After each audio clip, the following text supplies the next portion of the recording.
Dhrangadhra દયાવન group દ્વારા આયોજિત સૌરાષ્ટ્ર ધામ યાત્રા પરત ફરતા સ્વાગત સન્માન કરાયું।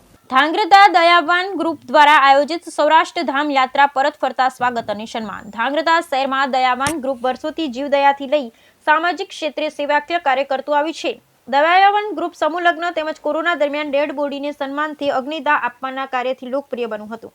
ત્યારે ગ્રુપ દ્વારા સિનિયર સિટીઝન મહિલાઓ માટે સૌરાષ્ટ્રના દેવ અને દેવી સ્થાનોની પુણ્યશાળી યાત્રાનું આયોજન કર્યું હતું। સિનિયર સિટીઝન માતા માટે નિઃશુલ્ક ગોઠવેલા આ યાત્રામાં 111 મહિલાઓને 3 બસના માધ્યમથી સૌરાષ્ટ્ર આખાના તીર્થ સ્થાનો સોમનાથ, દ્વારકા, માટેલ, જુનાગઢ, ચોટીલા જેવા અનેક સ્થળોના દર્શન કરવામાં આવ્યા હતા।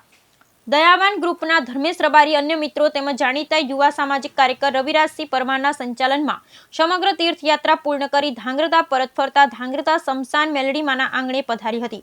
ત્યારે વિસ્તારના ટોળે ટોળા ઉમટી પડ્યા હતા। અંદાજિત 2000 જેટલા લોકોએ યાત્રાને વધાવી પુણ્યશાળી માતાઓ તેમજ દયાવન ગ્રુપને વધાવી ફૂલહાર તેમજ શાલથી સન્માનિત કર્યા। Bureau report Hitesh Rajpara, Dhrangadhra.